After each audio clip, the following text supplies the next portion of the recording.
नमस्कार मित्रांनो, महाराष्ट्रातील सर्व दिव्यांग बांधवांसाठी आजचा व्हिडिओ खूपच जास्त महत्त्वाचा असणार आहे। कारण मित्रांनो, सध्या राज्यभरात अनेक लाभार्थ्यांना दिव्यांग पेन्शन योजनेचे पैसे मिळाले नाहीत। त्यामुळे अनेकांच्या मनामध्ये प्रश्न निर्माण झाले आहे की आपले पैसे आले नाहीत म्हणजेच निधी संपला का? पण मित्रांनो, वास्तविक परिस्थिती काही वेगळीच आहे।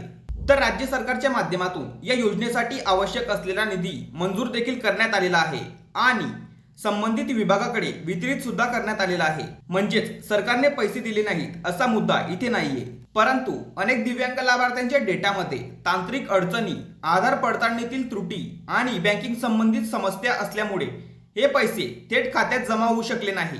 तर मित्रांनो, मी तुम्हाला स्क्रीनवर एक इमेज दाखवतोय। तो कोणताही अंदाज नाही, तर हा अधिकृत लाईव्ह डेटा आहे आणि ही माहिती तुम्ही स्वतः देखील ऑनलाईन पाहू शकतात।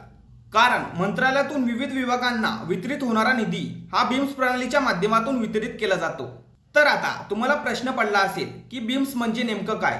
तर मित्रांनो, बीम्स ही महाराष्ट्र शासनाची अधिकृत आर्थिक प्रणाली आहे। याच्या माध्यमातून कोणत्याही विभागाला किती निधी मंजूर झाला, किती वितरित झाला, किती खर्च झाला आणि किती निधी शिल्लक आहे ही सर्व माहिती लाईव्ह पाहता येते। आणि सर्वात महत्त्वाचं म्हणजे ही सर्व माहिती सार्वजनिक स्वरूपात उपलब्ध आहे। म्हणजेच कुणीही नागरिक ही माहिती तपासू शकतो।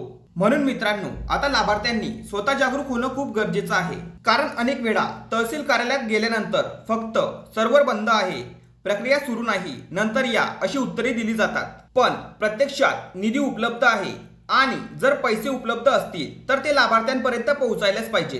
त्यामुळे तुम्हाला तुमच्या हक्काची माहिती माहीत असणं अत्यंत महत्त्वाचं आहे। तर मित्रांनो, आता प्रत्यक्ष पाहूया की किती निधी मंजूर झाला आहे आणि किती खर्च झाला आहे। तर मित्रांनो, या माहितीनुसार दिव्यांग पेन्शन योजनेसाठी एकूण 2581 कोटी रुपये इतका निधी मंजूर करण्यात आलेला होता। आणि विशेष म्हणजे हा पूर्ण निधी संबंधित विभागाला वितरित सुद्धा करण्यात आलेला आहे। म्हणजेच शासनाकडून निधी अडवण्यात आलेला नाही। परंतु मित्रांनो, खर्च झालेली रक्कम जर पाहिली तर फक्त 697 कोटी रुपये इतकी आहे। म्हणजेच एकूण निधीपैकी केवळ 97% रक्कमच प्रत्यक्ष लाभार्थ्यांच्या खात्यात जमा झालेली आहे। तर आता इथून सर्वात मोठा मुद्दा समोर येतो।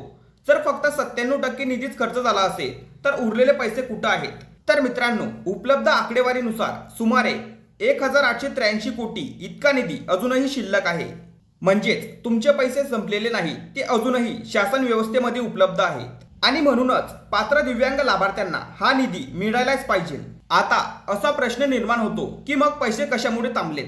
तर मित्रांनो, यामागे काही महत्त्वाचे कारणे समोर आलेली आहेत।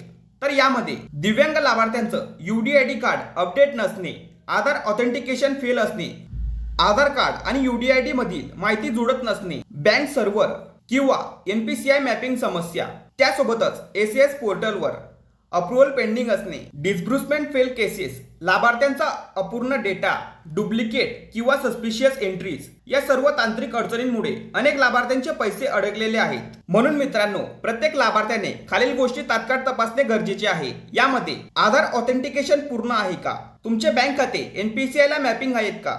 UDID कार्डवरील माहिती अपडेट आहे का? त्यासोबतच फेल रिपोर्ट मध्ये आपलं नाव आहे का?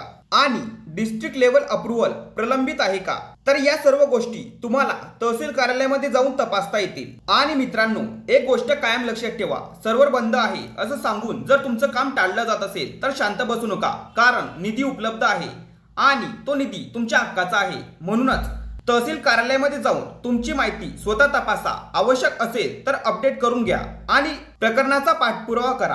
कारण मित्रांनो, अजूनही जवळपास 1884 कोटी रुपये इतका निधी शिल्लक असल्यामुळे पात्र लाभार्थ्यांना पैसे मिळण्याची पूर्ण शक्यता आहे।